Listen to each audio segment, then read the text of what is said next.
El hecho más sorprendente que registra la historia de la literatura universal es la preservación de la Biblia. Desde tiempos remotos, las Sagradas Escrituras han sido objeto de innumerables embates que han puesto en peligro su conservación. Pese a todo, en el tercer milenio de la era cristiana, el mensaje dado de Moisés hasta Juan aún prevalece. Esto ha motivado a que la obra que guarda la palabra de Dios también se conozca como el libro indestructible. Las Sociedades Bíblicas Unidas presentan el libro indestructible.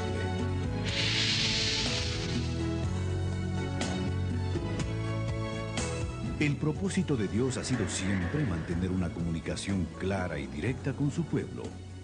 Moisés fue el gran líder hebreo con quien el Señor hablaba y quien tuvo la labor de comunicar sus decretos y sus leyes al pueblo hebreo. A esos decretos, ordenados primeramente por Dios y luego escritos por Moisés, se les conoce como Decálogo o los 10 mandamientos de la ley de Dios. Otras leyes fueron dictadas por Dios para moldear el patrón de conducta de toda una nación, con repercusiones que llegan hasta el día de hoy. Estas leyes y estatutos se conformaron en 5 volúmenes o libros, que se conocen como Pentateuco o Torá por los judíos.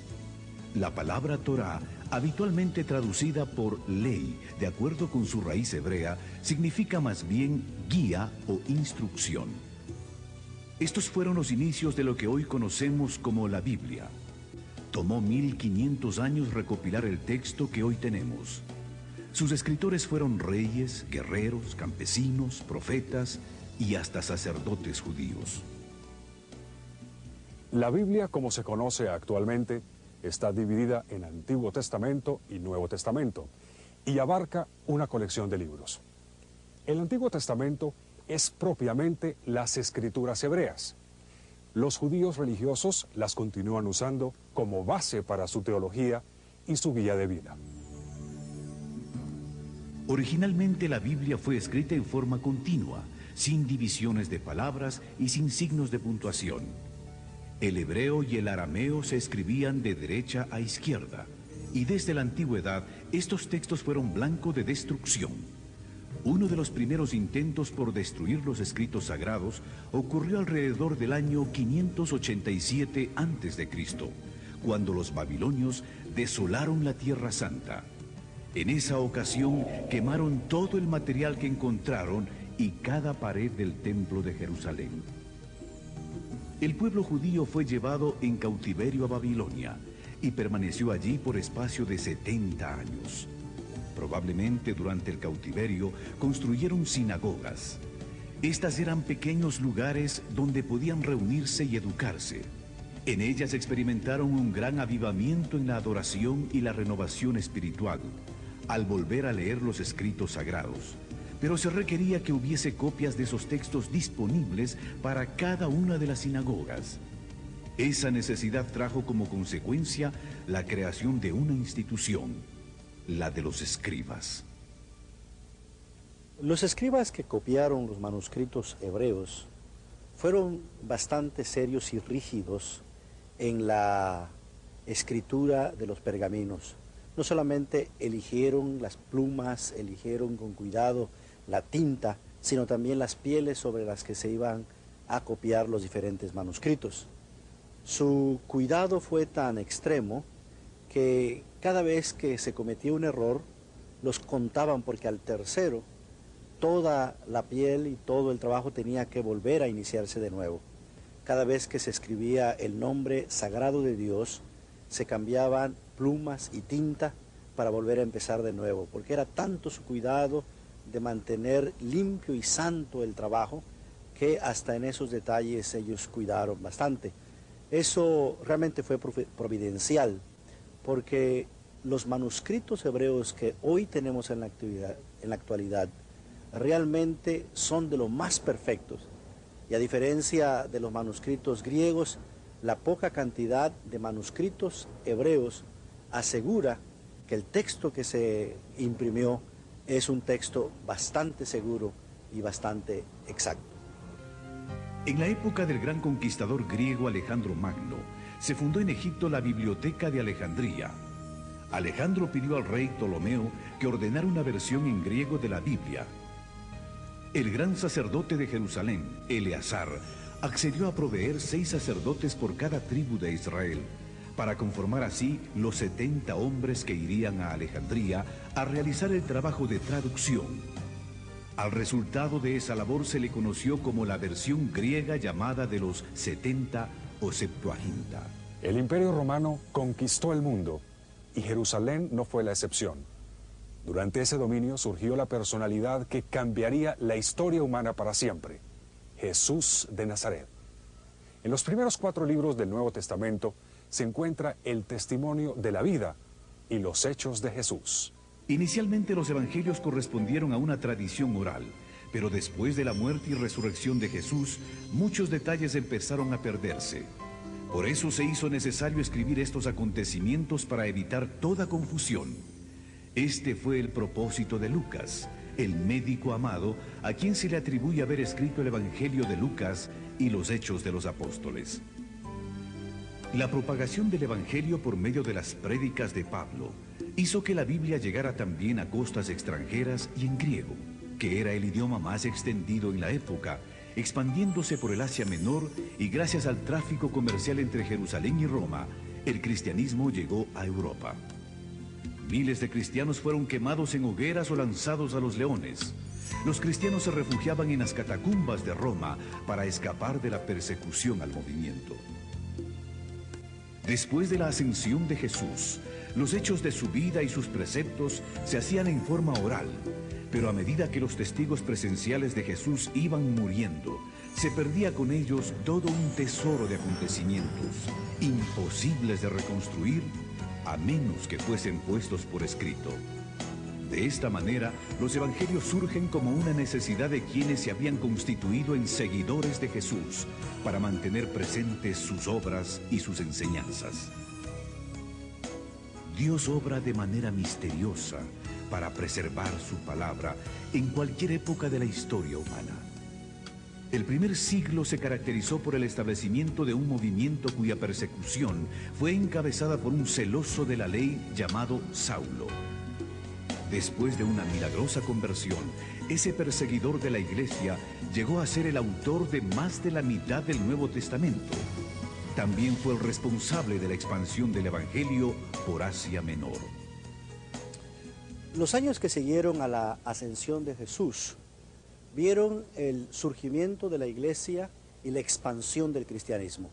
Primero en Jerusalén y Judea, después al resto de Palestina, incluyendo Samaria, y se extendió hasta el resto de lo que hoy se conoce con el nombre de Asia Menor. El personaje más importante en la expansión del cristianismo en esta parte del mundo fue el apóstol Pablo. No solamente proclamó el evangelio de manera oral, estableciendo iglesias, sino que para asegurar la continuidad de las comunidades y su educación, escribió cartas que llegaron a ser parte de lo que hoy se conoce con el Nuevo Testamento. Pero no solo Pablo escribió cartas, hay otros autores que escribieron una carta o que escribieron otras cartas, y ese conjunto se conoce con el nombre de cartas universales. Pero también tenemos escritos como Apocalipsis, que forma parte de lo que se conoce con el nombre de literatura juanina y tiene que ver con el apóstol Juan, que fue uno de los seguidores de Jesús. La persecución de los cristianos en Roma fue basada en que este movimiento atentaba contra el emperador y que este grupo solo reconocía la autoridad de Jesús. La literatura usada por los cristianos era igualmente considerada subversiva. Para el año 150, los cristianos se encontraban ya no solo en Roma, sino tan lejos como al norte de Inglaterra, a pesar de que el Imperio Romano había hecho todo lo posible para parar el crecimiento del movimiento. Cada día se unían nuevos partidarios. Motivados por la fe y por el testimonio de los mártires, muchos se convertían al cristianismo. A pesar de la persecución iniciada por Nerón en el año 64 después de Cristo, el número de creyentes crecía y se expandía.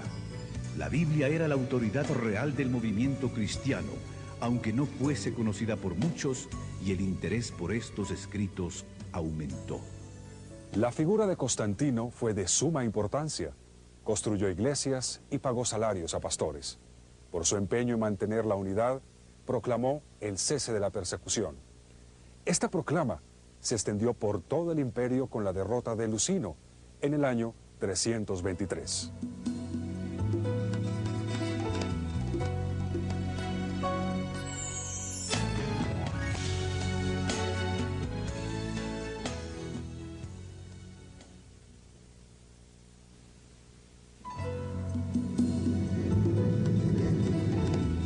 La canonización de los textos bíblicos implicó un proceso lento y de varias etapas. La palabra canon, con referencia a la Biblia, fue empleada por primera vez hacia el 360 después de Cristo. 7 años después, este patriarca de Alejandría hizo la primera lista de los 27 libros del Nuevo Testamento. Las Sociedades Bíblicas Unidas presentan el libro indestructible.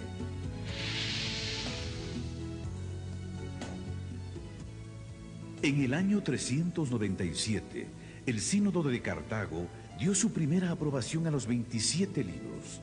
Con esto se reafirmaba la autoridad del Nuevo Testamento. Para el año 400, el latín se había convertido en una lengua importante para comunicar enseñanzas religiosas, por lo que se necesitaba una traducción confiable de las Escrituras. Jerónimo se mudó a Belén y se dedicó a traducir las Escrituras al latín. En el año 405 completó su misión. Su trabajo es conocido como la Vulgata, o Biblia de lenguaje común. El latín se convirtió en la lengua oficial de la Iglesia Católica Romana hasta este siglo. Cada nación protestante usó su propio idioma. El griego siguió como idioma oficial en el Oriente. Hacia el año 555, el Imperio Romano iba en decadencia producto de las invasiones de pueblos bárbaros como los germánicos, lombardos y muchos otros, quienes terminaron conquistando el imperio. Desde el siglo V, por mencionar una fecha, el Imperio Romano entra en una gran crisis debido a debilitamiento interno y también a la presión que ejercían las tribus llamadas normalmente bárbaras de las fronteras del imperio hacia afuera, que poco a poco se van infiltrando, se introducen dentro del imperio y luego esto favorece cuando la invasión militar de esas tribus se produce y el imperio romano cae. El año 476 se considera como símbolo del tránsito del mundo antiguo a la Edad Media, y esta Edad Media generalmente es considerada como una época de oscuridad, que es una caracterización, en mi opinión, falsa, pues aunque sí hubo ciertos problemas que se plantearon a ese respecto, sin embargo, la Edad Media fue también un foco de cultura, especialmente para transmitir la cultura antigua que llegara hasta el mundo moderno y de hecho hasta nuestros días. En este periodo se crean las universidades, primero a partir de las escuelas catedralicias y palatinas, con Carlomagno, y luego florecen las grandes universidades en varios países de Europa, Francia, Alemania, Inglaterra, España, y esos fueron centros de cultura. Cierto, no era una cultura popular, pero era el centro de cultura que iba a recoger y a crear para el mundo moderno. También a partir del siglo XI se produce un fenómeno muy característico de esta época, que son las cruzadas. Se creó un espíritu, especialmente en el mundo occidental cristiano, y un deseo de recuperar las llamadas tierras santas que estaban en manos de los turcos, de los musulmanes, y se consideraba que eso era casi un sacrilegio. Las cruzadas tuvieron épocas de gloria y épocas de catástrofe espantosa, pero al mismo tiempo facilitaron el tránsito de la cultura, del comercio, a lo largo de todo el territorio que va desde el occidente de Europa hasta la Tierra Santa, hasta el Medio Oriente. Esto también va creando el ambiente propicio para que ya, especialmente en la última parte de la Edad Media, comenzaran a preocuparse algunos cristianos por traducir textos bíblicos a idiomas, los idiomas modernos de aquella época, puesto que a partir de la traducción de San Jerónimo, conocida como la Vulgata, de la cual ya se ha hablado, el latín se convierte en la lengua oficial de la Iglesia, y la traducción de esa Biblia al latín, la Vulgata, era la traducción oficial que la Iglesia utilizaba para todos sus usos del texto bíblico. De tal manera que ya al final de la Edad Media se abre un mundo nuevo, se está preparando el Renacimiento y el comienzo de la era moderna, un mundo nuevo también para la traducción de la Biblia y para los estudios bíblicos. En el siglo XIV, John Wycliffe de Inglaterra, quien se considera el padre de la Biblia en inglés, sostenía que la Biblia contiene la revelación de Dios. Aseguraba que no se necesitaba ninguna enseñanza adicional por parte de la Iglesia ni de las autoridades. Wycliffe reiteró que la Biblia debía ser traducida al lenguaje del pueblo. La Biblia en inglés no era conocida en Inglaterra, puesto que se contaba con la versión latina de Jerónimo del año 405. Wycliffe terminó la traducción del Nuevo Testamento a partir de la Vulgata latina en el año 1380. En 1382 se terminó el Antiguo Testamento. Por primera vez, el pueblo de Inglaterra tenía en sus manos una Biblia en su propio idioma. En esos días, una Biblia era costosa y no todo el mundo podía obtenerla. Algunos daban las ganancias de un mes de trabajo para obtener una página de la Biblia. Con su aporte, Wycliffe había cambiado la historia de Inglaterra. Hasta el día de su muerte se mantuvo a la vanguardia, enfrentando a los poderes que mantenían al pueblo prisionero de una tradición religiosa impuesta por la fuerza. Las ideas de Wycliffe fueron tan temidas que después de su muerte, toda la literatura que había producido fue prohibida. Y aún más, John Huss, de Bohemia, un admirador de Wycliffe, murió quemado en la hoguera en el año 1415, condenado por el Concilio de Constanza. La indignación de la Iglesia fue tal que desenterró los restos de Wycliffe, los quemó y luego los arrojó en el río Swift. Una vez más, la Biblia era el eje central por el que los cristianos comprometidos estaban dispuestos a arriesgarlo todo, aún sus vidas, para que la palabra de Dios llegase a todo ser humano. Martín Lutero inicia un hecho que cuando lo realiza no debió haber tenido mayor significado. De hecho, ya había hecho algo semejante años antes y lo que él había hecho había pasado casi inadvertido. El 31 de octubre de 1517, Martín Lutero coloca en la puerta de la abadía de Wittenberg, en cuya universidad Martín Lutero era profesor de Sagrada Escritura, 95 tesis en las que él cuestionaba algunas cosas que le parecían que debían cuestionarse respecto de la actitud de la Iglesia oficial, la Iglesia dominante, la Iglesia católica. Martín Lutero colocó estas tesis no en alemán, sino en latín, porque estaban dirigidas simplemente a los eruditos de la universidad en la que él enseñaba.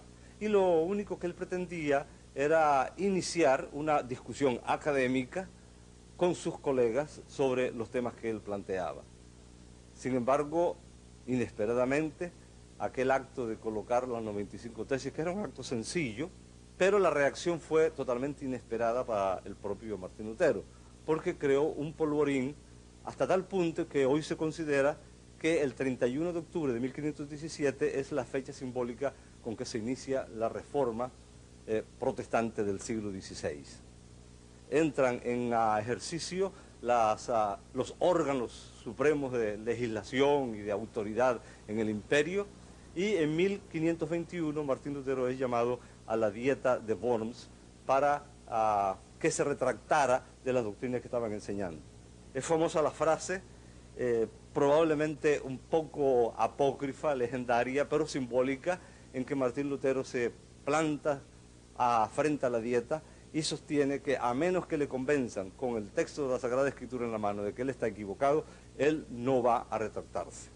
Amigos de Martín Lutero lo secuestran literalmente cuando sale de la dieta, lo llevan al castillo de Wartburgo y eso que al principio podría parecerle a uno que fue también una especie de pequeña catástrofe, se convirtió en algo muy significativo. Porque mientras estuvo en el castillo de Wartburgo, Martín Lutero tradujo el Nuevo Testamento del griego al alemán, iniciando también de esta manera algo muy significativo, porque años más tarde termina la traducción completa de la Biblia y los especialistas en germanística señalan que esa traducción fue un hito muy, pero muy significativo en la formación de la lengua literaria de lo que hoy es el alemán. La traducción de Martín Lutero se convierte también en símbolo porque entonces comienzan también a producirse traducciones en las otras lenguas de la Europa de la época. Pero en 1529 fue derogado dicho principio y se prohibió la difusión de la religión evangélica. Entonces fue presentada una protesta formal. En la misma se afirmaba que en asuntos de religión cada quien debía seguir a su conciencia. De ahí el nombre de protestantes, con el que se conoció a los seguidores de Lutero, Zwinglio y Calvino. La primera Biblia en francés es la aparecida en 1535, en versión de Pierre Robert Olivetan, primo de Calvino. Lutero proclamaba que la única fuente de verdad era la Escritura. Los movimientos de reforma religiosa estaban por esta época bastante difundidos en Europa. Se contaba con Erasmo de Rotterdam, John Colet en Inglaterra, Jacques Lefebvre en Francia, Francisco Jiménez de Cisneros en España, Juan Valdés en Nápoles. También apoyaban a Lutero los nacionalistas alemanes liderados por Ulrico von Hutten. En la Inglaterra de 1519 se destacó un joven estudioso en la Universidad de Cambridge, William Tyndale. El joven entendió que si el Nuevo Testamento tenía tanto efecto en los intelectuales de Cambridge, la palabra de Dios haría mucho más en los campesinos. A partir de esta conclusión, Tyndale empezó su misión de traducir la Biblia en inglés, teniendo en mente a la gente común. Tyndale tuvo que salir de Inglaterra para poder hacer su trabajo de traducción, porque en este país había prohibiciones de usar una Biblia que no fuera en latín. En 1524 viajó a Hamburgo para finalizar su traducción del Nuevo Testamento. Al igual que Lutero, Tyndale utilizó para su labor los textos griegos de Erasmo y la Vulgata latina, así como las traducciones hechas por Lutero al alemán. En diciembre de 1525, Tyndale imprimió el Nuevo Testamento e hizo los arreglos para introducirlo en Inglaterra de manera clandestina en sacos de harina. La llegada de la literatura en inglés fomentó el descontento oficial. Los problemas en la distribución empezaron cuando los Nuevos Testamentos tuvieron que ser introducidos en Inglaterra, usando diferentes vías como marinos mercantes y hombres de negocios. Las autoridades inglesas estaban activas. Arrestaban a todo aquel que encontraban con un ejemplar. La expectativa de poder leer la Biblia en inglés fue tan grande que la gente se arriesgaba a pesar de las amenazas. Cada libro de Tyndale que las autoridades encontraban era quemado. El obispo y el cardenal de Londres quemaron 158 cajas del Nuevo Testamento de Tyndale. Pero mientras en Inglaterra lo quemaban, cientos de ejemplares eran impresos en Alemania. Por espacio de 10 años, la destrucción sistemática del libro continuó en Inglaterra, y los difusores eran puestos en prisión o quemados en la hoguera. A pesar de que las autoridades hacían esfuerzos por parar el trabajo de Tyndale, este lo continuó desplegando fervientemente. Tyndale fue traicionado, arrestado y puesto en prisión en Bélgica por año y medio. Luego fue enviado a la hoguera. Otro hombre, Miles Coverdale, terminó el trabajo de traducción de la Biblia basado en el trabajo de Tyndale. Esta Biblia salió de la imprenta en 1535. 2 años más tarde, el rey de Inglaterra consintió en hacer uso de la Biblia en idioma inglés. La próxima medida fue que se colocara una Biblia grande en cada iglesia. En 1604 el rey James autorizó la traducción de la Biblia. Para lograrlo, juntaron a los 40 eruditos más destacados de Inglaterra, entre los que se encontraban los decanos de Cambridge y Oxford. Finalmente, este gran esfuerzo terminó siendo la Biblia de más distribución en el mundo de habla inglesa. La Biblia versión King James, que lleva el nombre en honor al rey. Definitivamente, este gran libro superó todo, los tiempos, las oposiciones, convirtiéndose en el libro indestructible.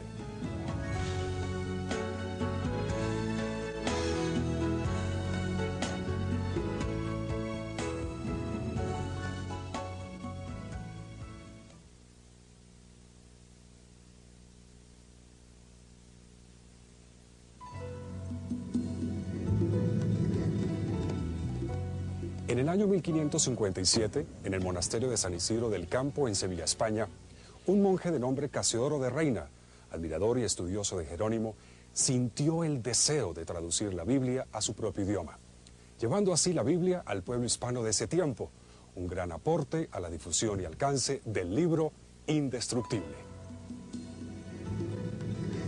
Las Sociedades Bíblicas Unidas presentan el libro indestructible.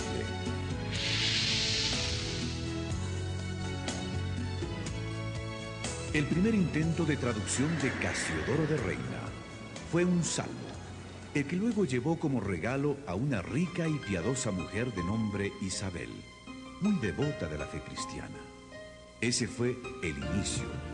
La gran pregunta era si podría hacer lo mismo que Jerónimo, traducir la Biblia completa. Hasta este momento se creía que el idioma para las cosas sagradas era el latín, y no se concebía la Biblia en una lengua romance como el castellano. Al enterarse Casiodoro que la Inquisición enjuiciaría a los monjes, huyó del monasterio. Tuvo que vivir en diferentes países acosado por sus enemigos, sentenciado a muerte, bajo acusaciones falsas y con penurias económicas. En 1572 la Inquisición lo enjuició en ausencia. Al ser hallado culpable, quemaron una efigie suya en señal de lo que le esperaba en caso de ser capturado. Casiodoro se estableció en Inglaterra. Allí recibió seguridad y protección.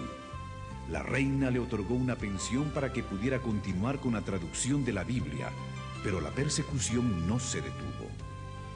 En 1563 sus enemigos le hicieron acusaciones morales. Tuvo que volver a huir, y eso empeoró su imagen y reputación. Después de 12 años de intensa labor en medio de viajes, intrigas, enfermedades y toda clase de contratiempos, en 1569 en Basilea, Suiza, se publicó su traducción de la Biblia al castellano. Un compañero de Casiodoro de Reina en el monasterio de San Isidro del Campo, en Sevilla, en el sur de España, que también había huido de la península ibérica por temor de la persecución, inicia una labor de revisión del texto de don Casiodoro. En la presentación que hace al inicio de su obra don Cipriano de Valera, habla muy elogiosamente de la obra de Casiodoro de Reina, señala que ya es imposible conseguir ejemplares y decide hacer la revisión para ponerla al día porque había habido algunos cambios en cuanto al uso del idioma, sobre todo, y algunos principios que había seguido un Casiodoro de Reina que Cipriano consideraba que debía cambiar. En 1602, en Ámsterdam, se publica lo que a mí me gusta llamar la primera auténtica y original Reina Valera, es decir, la primera revisión que se hace del texto de Reina por don Cipriano de Valera. La revisión de Reina Valera ha sido el texto bíblico más usado por las iglesias evangélicas de habla castellana, tanto en España como en Hispanoamérica y en otras partes donde se usa nuestro idioma. El texto revisado por don Cipriano de Valera, por supuesto, en 1602, fue sometido a diversas revisiones a lo largo de los siglos, muchas de ellas muy poco conocidas, y luego cuando se forman las primeras sociedades bíblicas y después, posteriormente, las Sociedades Bíblicas Unidas, se hacen las revisiones más conocidas en el día de hoy. La de 1909, publicada por la Sociedad Bíblica Británica y Extranjera, es la Biblia con la que yo me eduqué en la fe. La de 1960, que es la de más amplio uso en la actualidad, y la de 1995, la última revisión hecha por Sociedades Bíblicas Unidas, que ha entrado en circulación entre el pueblo cristiano del mundo de habla hispana hace varios años. La persecución en Europa llevó a un grupo de puritanos a convertirse en peregrinos que después emigrarían de Ámsterdam a Inglaterra, buscando la manera de salir hacia nuevos horizontes. Y así fue como en 1620 llegó la Biblia a los Estados Unidos. Los primeros 600 ejemplares de la Biblia en español, enviados por la Sociedad Bíblica Británica y Extranjera, llegaron a Buenos Aires y a Montevideo en 1806. Entre 1804 y 1807 se imprimieron 20.000 ejemplares del Nuevo Testamento en portugués, que marinos y comerciantes distribuyeron en las costas de Brasil. Entre los años 1808 y 16 se repartieron en las Indias Occidentales, Honduras y las Guyanas 4.000 ejemplares de la Biblia y 11.500 Nuevos Testamentos en español, francés, inglés y holandés. Comerciantes, viajeros y piadosos capitanes de barcos también diseminaron ejemplares del texto sagrado por las costas de América Latina. Parece que las primeras sociedades auxiliares para la distribución de la Biblia en América Latina fueron las organizadas en 1818 entre los negros de Barbados y Bermuda. 4 años antes de la liberación de los esclavos en el Caribe, se publicó una edición bilingüe del Nuevo Testamento en dialecto africano e inglés, que fue destinada a los misioneros moravos en Surinam. De ella se realizaron subsecuentes ediciones hasta 1889.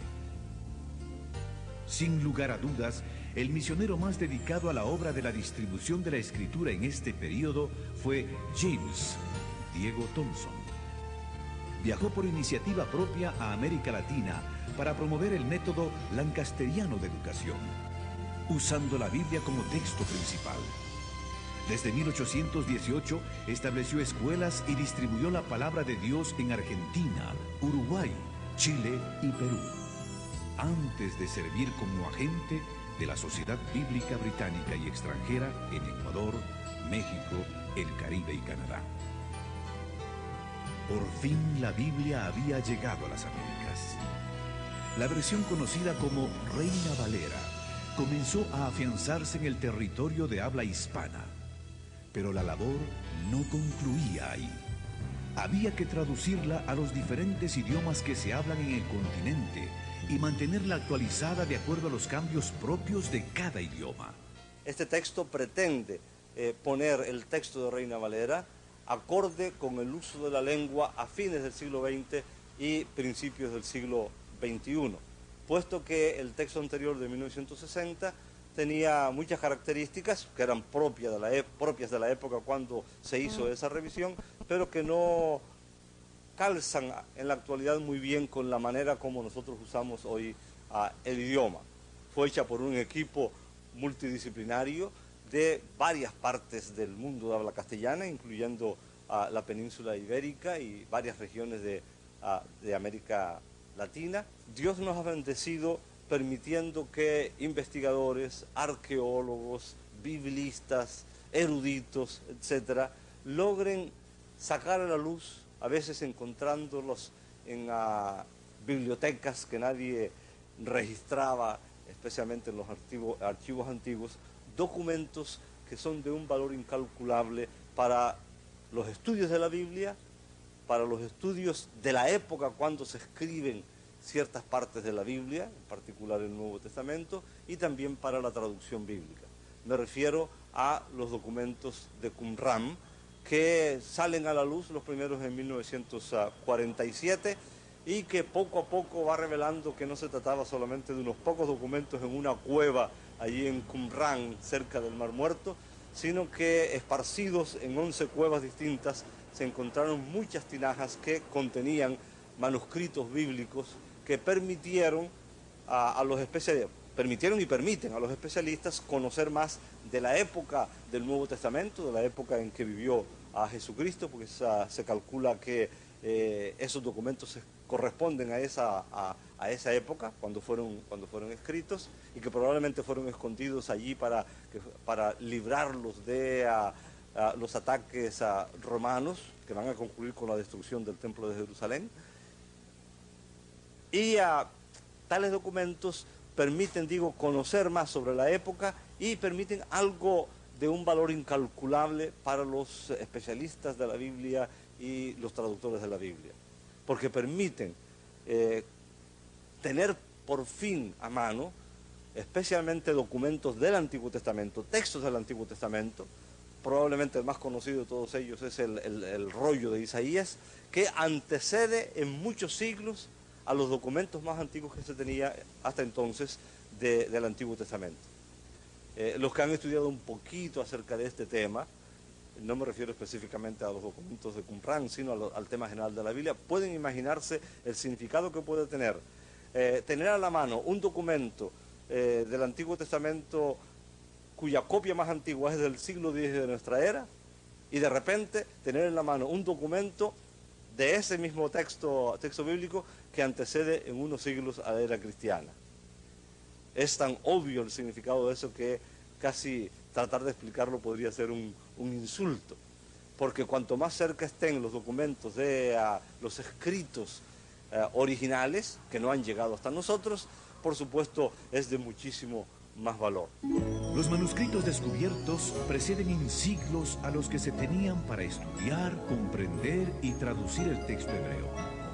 Esto ha permitido a los estudiosos comparar el texto tradicional, conocido como texto masorético, con la Septuaginta de la traducción griega. Los rollos estuvieron escondidos por más de 1900 años en cuevas de dicha región, donde un niño pastor de ovejas accidentalmente los descubrió. Gracias a la investigación continua, a la tecnología contemporánea y al desarrollo de nuevas metodologías de estudios bíblicos, los creyentes del nuevo siglo están en una posición ventajosa para la comprensión del mensaje de las Escrituras. La expansión de las comunicaciones vía satélite, por computadoras, telefonía celular, el fax y la internet abre nuevas puertas para que la palabra de Dios llegue a cada rincón del planeta. La intención de Dios es que su palabra llegue a cada ser humano. Las Sociedades Bíblicas Unidas trabajan arduamente para que las Sagradas Escrituras estén disponibles en todo el mundo, en un lenguaje que la gente pueda entender, a un precio que puedan pagar y en el formato adecuado. A pesar de todo este esfuerzo, las estadísticas nos siguen retando. La población mundial se estima en 6.000 millones de habitantes. De ellos, menos de 2.000 millones son cristianos. En la actualidad, hay más de 6.000 idiomas en el mundo. De ellos, solo 2.195 idiomas cuentan, por lo menos, con una porción de la Biblia. 3 de cada 4 cristianos aún no tienen un ejemplar de la Biblia. El 85% de los cristianos del mundo occidental nunca ha leído la Biblia completa. 300 millones de personas alrededor del mundo no tienen ni un libro de la Biblia traducido a su idioma.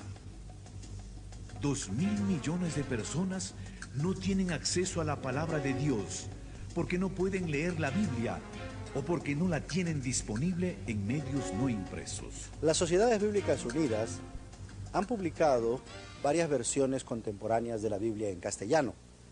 Destacan de manera especial la última revisión de la Reina Valera, que es conocida como Reina Valera 95.